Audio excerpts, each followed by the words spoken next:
Bonjour à tous, ravi de vous retrouver pour ce nouveau numéro de Smart Talk, l'émission qui déshabille les entreprises à la rencontre des coulisses de leur stratégie avec Gus, le passionné Tout à fait, de Arnaud. la stratégie. Il va poser ses questions. Comment ça va, Gus, aujourd'hui ? Écoute, pas mal. Bien. Très content. Ouais. Et toi, tout va bien? Moi, ça va bien parce que j'évoquais une émission qui déshabille les entreprises. Et aujourd'hui, je dirais que ça tombe à point nommé parce que nous accueillons la directrice générale d'Etam.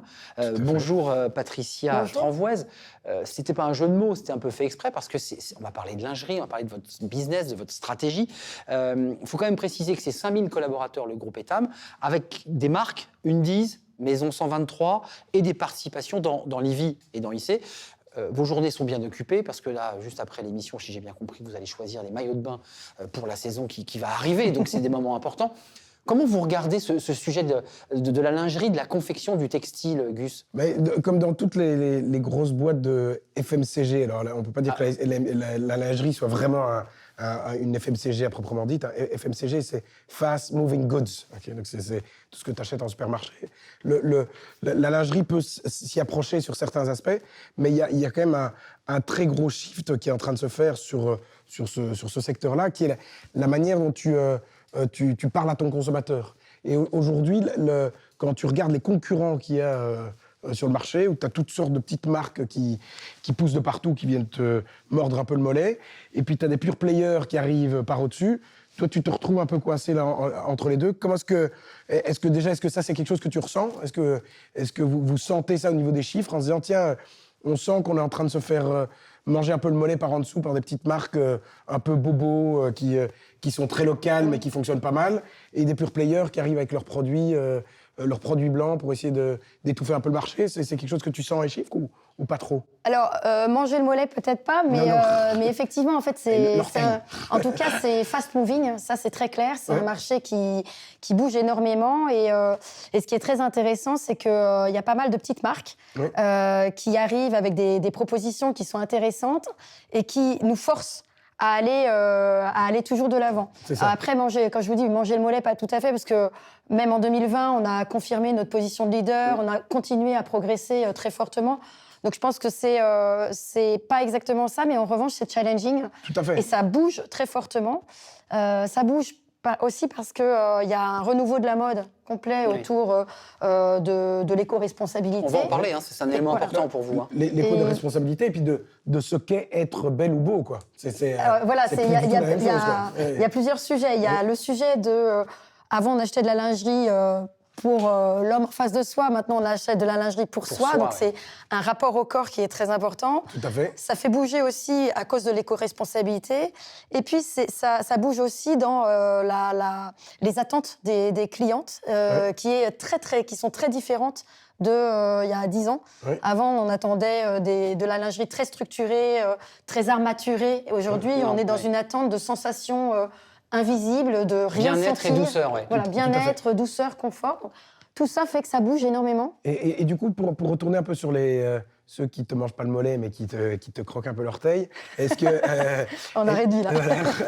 Mais quand tu regardes, par exemple, tu prends une industrie comme AB InBev, donc les brasseurs, ils sont leaders mondiaux, ils sont extrêmement bien installés. Ça n'empêche que les petites brasseries commencent à franchement les embêter, et ils sont dans une politique de rachat extrêmement importante. Est-ce que ça, c'est quelque chose que vous commencez à regarder en disant, tiens, il y a une petite marque sympa, je vais commencer à mettre dessus, parce que l'image de la grosse marque, et c'est un peu ça le challenge aussi dans les FMCG, c'est que c'est pas non seulement du fait que ces petites boîtes ont des choses innovantes et intéressantes à mettre en place, c'est que l'image qu'elles portent, c'est ça que le consommateur veut. C'est-à-dire que c'est quelque chose de petit, quoi. Alors, il y a effectivement, au niveau du groupe, on a cette stratégie de regarder les petites marques et de voir ce qu'on peut faire avec elles.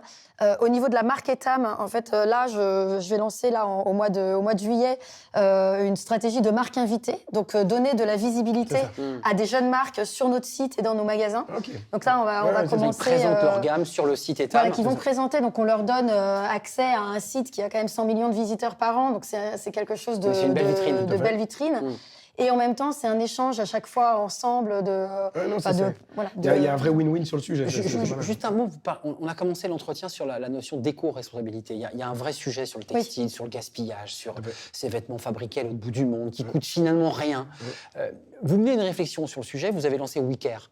Et je suis allé sur le site, en préparant l'émission, j'ai découvert que vous faisiez des photos très brutes, montrer les usines, montrer les gens qui travaillent. C'est quoi l'esprit là? Quelle est la stratégie ça, derrière ces images? Alors, il y a trois gros volets en fait, dans la stratégie WeCare pour la marque Etam. On en a 7 en vrai, mais il y en a 3 qui sont vraiment prépondérants en ce moment. Il y en a un qui est vraiment sur la matière, donc dans le travail de la belle matière éco-responsable. Donc, en 2019, on avait 9% de matière éco-responsable dans nos collections. J'ai mis un coup d'accélérateur, donc en 2020, on est passé à 25%. Là, en fin 2021, on sera à 50%. Et en 2022, sur la partie éco-responsable, ça veut dire quoi, alors, éco-responsable? nous, on est assez strict, c'est-à-dire on est même très strict parce qu'on s'est engagé dans le Fashion Pact et on a donc ce label WeCare qui est plus strict que juste de dire on a de la matière bio. Vous l'avez labellisé, c'est un label. Voilà, on a un label, donc c'est non seulement sur la matière mais aussi sur la façon dont c'est produit. Bien sûr. Donc c'est très strict et on s'est engagé à être à 80% en 2025. Là, je pense que l'année prochaine, on sera déjà à... là, cette année, on est à 50, donc on va vraiment monter encore l'année prochaine. Et le label, des labels qui sont réellement portés au niveau étatique, est-ce que dans le textile, est-ce que c'est en train d'arriver? Parce qu'on a vu des choses par rapport à déjà dans les électroménagers à la base. Il y a pas mal de labels déjà. En fait, il y a beaucoup de labels. Aujourd'hui, il n'y en a pas un seul. Qui ne sont pas portés par l'État, vraiment. C'est vrai. Aujourd'hui, il n'y en a pas un seul qui donne le ton. Et du coup, ils sont des labels de l'ordre du vin. Quand j'ai gagné la médaille d'or, qui est super, mais c'est toi qui te la donne. Donc, à quel niveau on a vraiment est-ce qu'il y a des labels vraiment solides qui sont en train d'être construits? Il y a des labels solides, mais qui ne sont pas encore tous soit reconnus, soit utilisés par tous. Donc là, on est dans un engagement. Nous, on a pris, je dirais, la base la plus compliquée. Et notre label WeCare est un label très compliqué. Donc parfois, j'ai des produits, par exemple, éco-responsables. C'est un label partagé? C'est le label groupe qu'on a fait. C'est un label groupe. Et parfois, on a des produits en éco-responsable, mais qui ne sont pas labellisés WeCare, parce qu'ils n'ont pas toutes les étapes du WeCare. Donc parce que c'est la matière, c'est la façon dont c'est produit, c'est tous les audits réalisés. Donc, je reviens sur votre question d'éco-responsabilité. Donc, il y a ce volet et la stratégie que ça sous-tend. Voilà. La stratégie, c'est une stratégie de matière. Après, il y a une stratégie de recyclage qui est très importante. Et le recyclage, c'est sur 2 volets.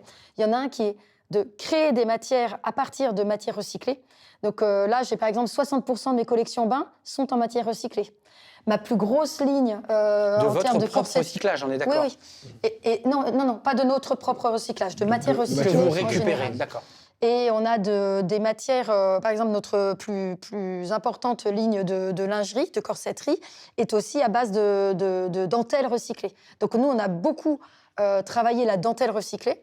Après, on a un autre volet sur... Juste sur le recyclage, est-ce qu'il y a un modèle économique qui tient la route, ou bien est-ce que c'est pour obtenir un label? C'est-à-dire, non, on a, en fait... Est-ce qu'aujourd'hui, c'est plus économique de faire des produits recyclés parce qu'on a commencé à avoir une chaîne qui tient la route, ou bien on le fait pour faire plaisir aux consommateurs et à un moment, il faut s'y retrouver dans le prix en bas sur la top line? Alors, on ne le fait pas pour faire plaisir aux consommateurs, on le fait parce que c'est mis au cœur de notre stratégie et c'est au cœur du réacteur. Et pour moi, on est une marque de lingerie qui a un impact positif sur la société. C'est plus contraignant, Patricia? Mais par contre, c'est beaucoup plus contraignant. Ouais. En revanche, on ne gagne pas plus d'argent. Très clairement, on en perd un peu, parce qu'un produit qui est fait sous le label WeCare est plus cher, nous coûte plus qu'un produit qui n'est pas encore WeCare. En revanche, on travaille année après année pour améliorer d'autres parties de la chaîne de production et ainsi réduire, retrouver une équation économique. Mais c'est pas aujourd'hui, ça nous coûte de l'argent. Tout à fait. De même que là, en termes de recyclage, j'ai aussi mis en place, avec toute l'équipe, le recyclage des soutiens-gorge dans nos magasins.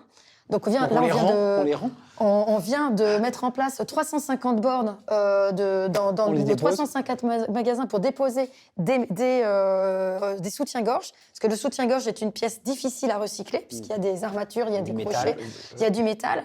Et ces bornes, on espère là... ce qui est intéressant, c'est que comme on a beaucoup de magasins, on a un impact assez fort et assez rapide. Donc, on l'a mis en place juste après la réouverture du confinement. Et j'espère, là, dans l'année, avoir recyclé 100 000 soutien-gorge. C'est ça. Voilà, donc et ça nous coûte de l'argent. Mais c'est important pour... Mais le consommateur y est sensible. Excusez-moi, en magasin... Je pense que les consommateurs, ils sont sensibles. Et puis, c'est en fait... moi, je dis qu'on est vraiment une marque qui veut avoir un impact positif sur la société. On ne peut pas aujourd'hui dire ça et en même temps être déconnecté. Et en même temps, ça nous force à repenser tout notre circuit de fabrication, de repenser notre supply chain. Mais à partir du moment où vous êtes un peu les best in class dans le textile par rapport à ça, de ce que j'entends, vous avez l'air d'être assez en avance par rapport à d'autres. On est assez en avance, oui. Il y a vraiment un intérêt à ce que les autres soient, entre guillemets, fassent comme vous, parce que pour vous, ça vous coûte plus cher. Eux ne jouent pas dans la même cour. Et donc, est-ce que vous prenez un peu le lead de ce type de label pour que tout le monde joue avec les mêmes règles du jeu ou pas vraiment? Alors, je pense que ce serait prétentieux ou présomptueux de ma part de dire on prend le lead sur ce label. Nous, non, mais c'est essayer de pousser le marché à faire. Quoi. Oui, non, ce qu'on fait, c'est qu'on s'est mis dans le Fashion Pact. Donc, on n'est pas tout seul, on est ensemble pour pousser cette éco-responsabilité. Par exemple, en septembre de l'année dernière, on a aussi fait toute une étude sur, je pense que vous avez entendu parler de la consultation citoyenne sur une mode plus responsable. Absolument. On n'était pas seuls. Donc en fait, je pense que vous avez raison. Plus on est ensemble pour pousser cette économie éco-responsable, c'est une transformation de longue haleine. Voilà. Après, nous, on a des volumes. On a 750 magasins dans le monde, 430 en France. Donc on a un volume. Dès qu'on fait quelque chose, ça a tout de suite un vrai impact. Un vrai impact. Juste d'un mot quand même, parce que je ne l'ai pas dit en introduction. C'est quand même une sacrée aventure, Etam. 1910, c'est le premier magasin à Berlin.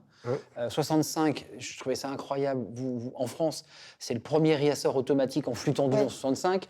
Vous faites des collections. Vous êtes d'abord sur tout ce qui est évidemment sous-vêtements pour les femmes, on l'évoque. Et il y a votre patron, Laurent Milchior, qui dit cette phrase: transformer une société demande de se mettre en danger. Tout le temps. Qu'est-ce qu'il dit? Qu'est-ce que ça dit de la stratégie? Quand on se met en danger, ça veut dire qu'on est en permanence en train de se transformer, d'avancer? Oui, en fait, se mettre en danger, il a entièrement raison. On est dans une société très entrepreneur, vraiment avec un esprit entrepreneur. Donc, se mettre en danger, c'est dans sa tête et dans ses mots, c'est on essaye, on tente. On n'arrête pas de faire bouger nos lignes. Ça vous, c'est Zara et H&M quand même. Il y a H&M et Zara quand même en face. Oui, mais c'est costaud quand même. On est obligé. C'est-à-dire qu'on est toujours en mouvement. Et se mettre en danger, c'est savoir prendre des décisions sans savoir exactement ce qui va nous arriver. Et c'est ce qui nous rend finalement très agiles, très flexibles. Et c'est vrai qu'Etam est une marque très innovante, pas seulement dans ses produits, mais aussi dans le digital. On a été une des marques les plus innovantes et on l'est encore. On est toujours en train d'apporter des choses nouvelles. Et c'est ça, se mettre en danger dans son esprit, ça veut dire ça. Et on est tous pareils dans le groupe et à la marque. On a cet esprit frondeur, entrepreneur, d'essayer. Et essayer, ça veut dire aussi réussir, mais ça veut dire aussi avoir des échecs et rebondir dessus. Mais c'est très, très important. On est toujours en mouvement. Et sur l'aspect de... Tu parlais des magasins tout à l'heure. Vous avez combien? 450 magasins? 430 magasins en France et 750 dans le monde. Et 750 dans le monde. Il y a certaines industries qui font des petits marches arrière sur le physique. Beaucoup moins que ce qu'on pourrait l'imaginer, parce que le physique reste extrêmement important. C'est quoi la vision d'Etam sur le sujet? Alors, ma vision, c'est que là, aujourd'hui, on est à 80-20. 80% en physique et 20% en digital. Notre vision avec Laurent, c'est d'aller vers du 35-40. Mais c'est surtout que moi, je crois fondamentalement au retail physique. En revanche, il faut le transformer. Et ce retail physique, il doit créer une expérience. Voilà, il faut créer une expérience. Et finalement, il faut avoir la même fluidité et la même exigence de qualité, d'expérience en magasin que ce qu'on a sur Internet. Et c'est ça qui est très intéressant, c'est que le digital et cet esprit de tout de suite, maintenant, parfaitement, doit arriver en magasin. Et ça nous force à changer nos façons de travailler. Donc là, par exemple, on vient de déployer avec toutes mes équipes la RFID dans tous nos magasins. ce qui va nous aider à normalement avoir un ajustement de stock. Oui, c'est pour ça que j'évoquais en 65, le réassort en flux tendu. Du réassort en flux tendu, oui. c'est des très gros investissements. Et je vous parlais tout à l'heure de cette stratégie omnicanal. Au-delà du digital, c'est vraiment l'omnicanal qui est important. C'est les deux mêlés, quoi, en fait. Parce que la cliente et vous-même, quelle que soit la personne... Nous sommes clients pour acheter... Voilà. J'espère que vous êtes client d'Etam aussi.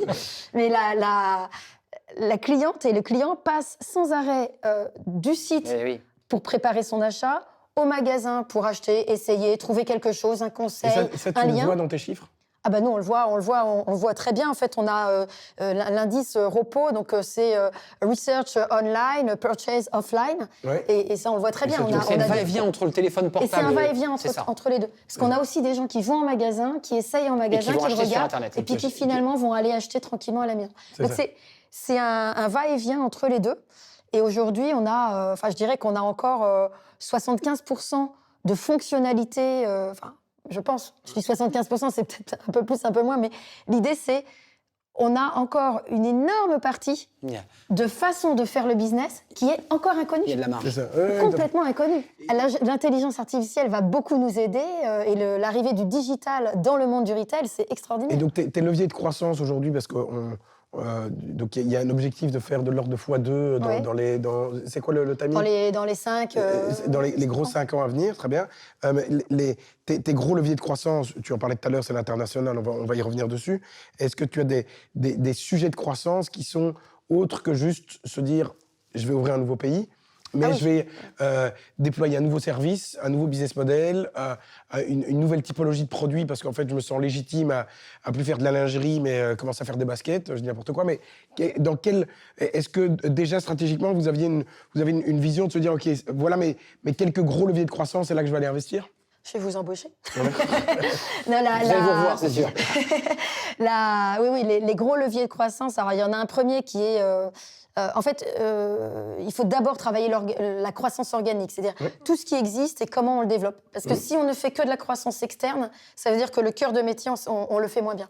Donc, la croissance organique, elle viendra de l'amélioration encore et encore et encore de l'offre. Donc, ça passe par tout ce volet éco-responsable.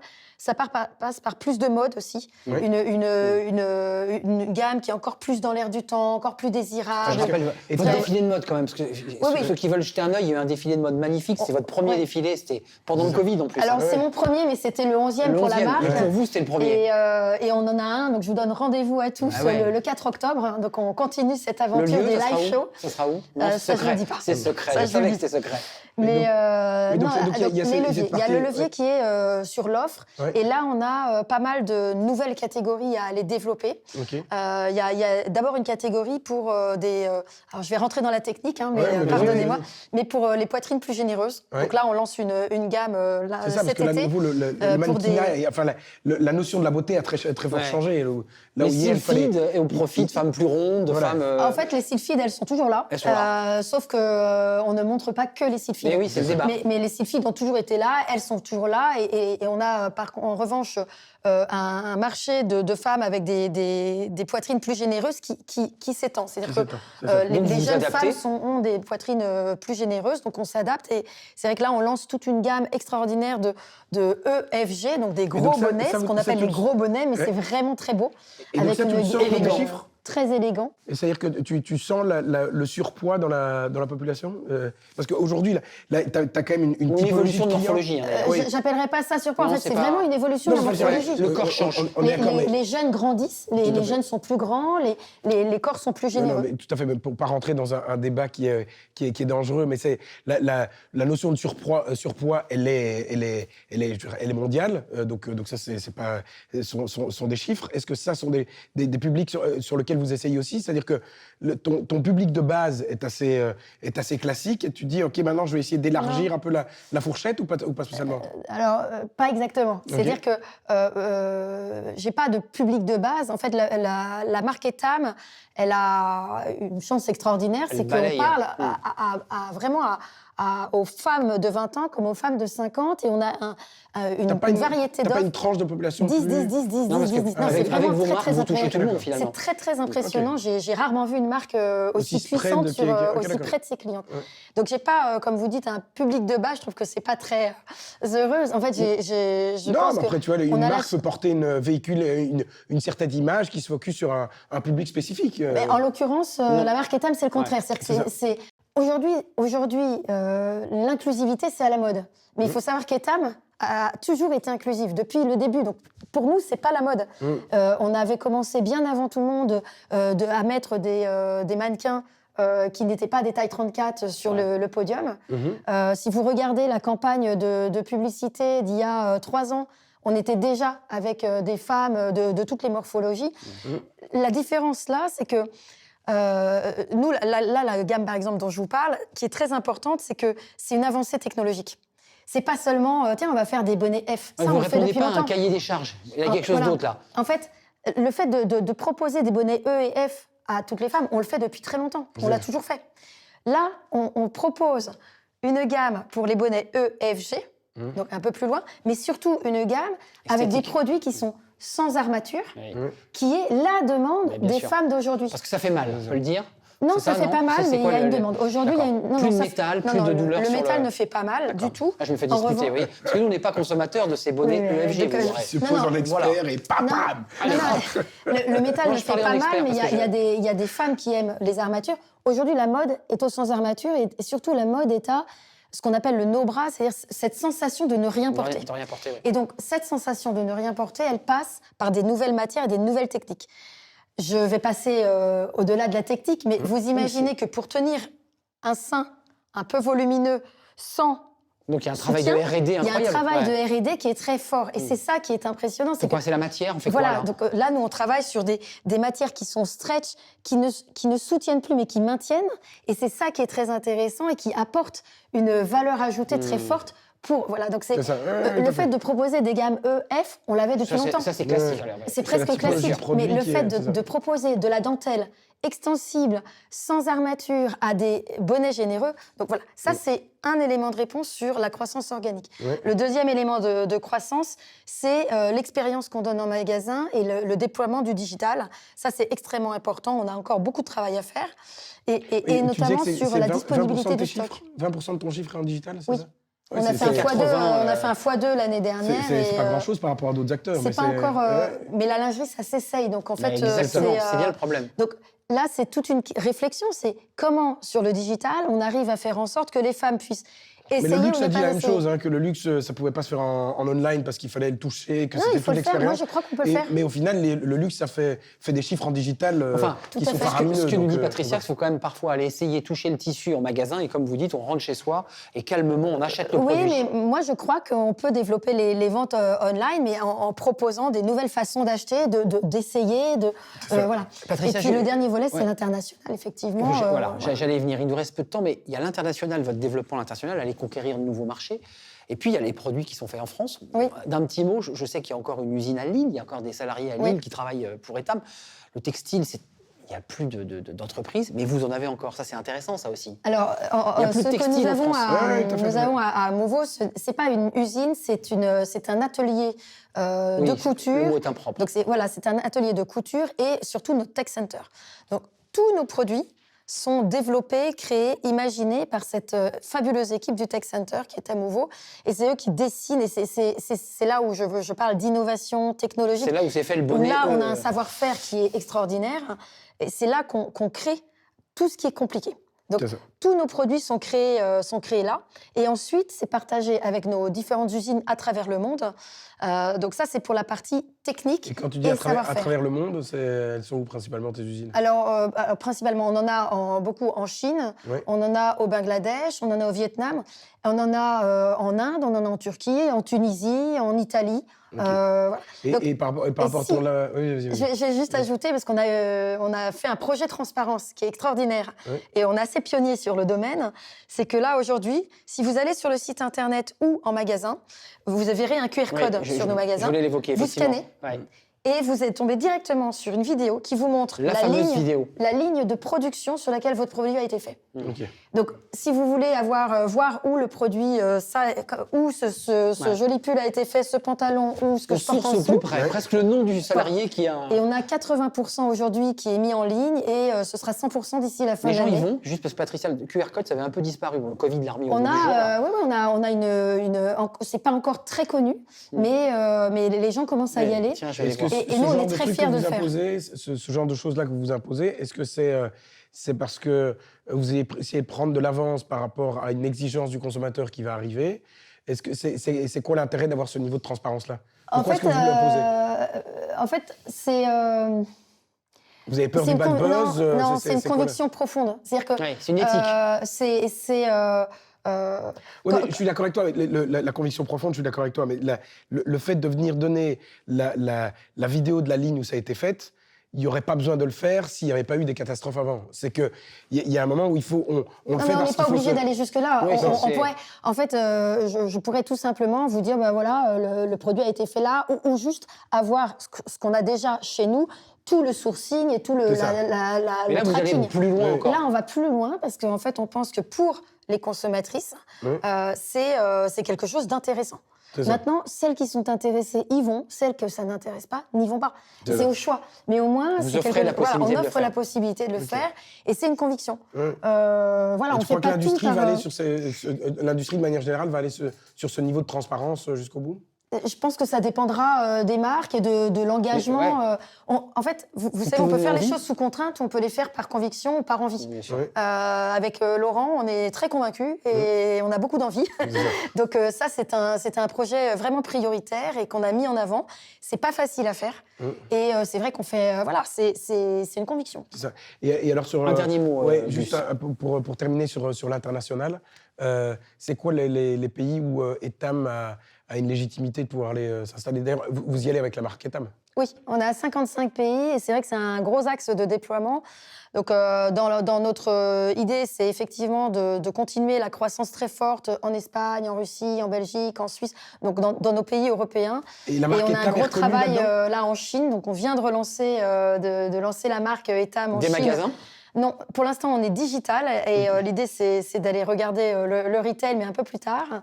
Et on vient de relancer la marque en Arabie Saoudite. Donc, on va déployer aussi sur le Moyen-Orient la marque Etam. Et on est aussi dans un projet de joint venture au Mexique. On a une belle présence en Amérique latine. Donc, on est un peu sur tous les Et continents. c'est chaque fois avec la marque Etam qui est légitime pour aller dans ces pays. Oui, Il y a une ouais. L'image de il y la a des- France il y a aussi, des- peut-être? Il y a la marque Etam et l'idée, en fait, c'est d'avoir cette lingerie qui est joyeuse avec ce petit touch parisien, français, ça. cette sexiness à la française qui est en même temps sexy, naturelle et qui est très à nous, en fait. C'est ça, ok. Merci, c'était un vrai plaisir comme je le disais au début de l'émission, de déshabiller cette entreprise. à fait. Etam, bah oui, ça vous fait sourire, mais on a Voilà. beaucoup parlé de Bonnet D, de Bonnet F, de votre stratégie. Merci à Gus. On se Avec retrouve plaisir. évidemment très bientôt. À Merci très à Patricia Tranvoise, vous êtes la DG d'Etam. Merci d'être venue nous éclairer. On a beaucoup parlé évidemment de lingerie et de la stratégie de cette entreprise, cette belle entreprise française. On se retrouve bientôt. À très bientôt, Gus. Arnaud, C'est tout à fait. un vrai plaisir. Merci à vous, Plaisir merci de votre partagé. fidélité. Merci beaucoup. Allez. Merci Patricia. Et puis on se retrouve évidemment très bientôt pour un prochain numéro de Smart Talks. Bye bye.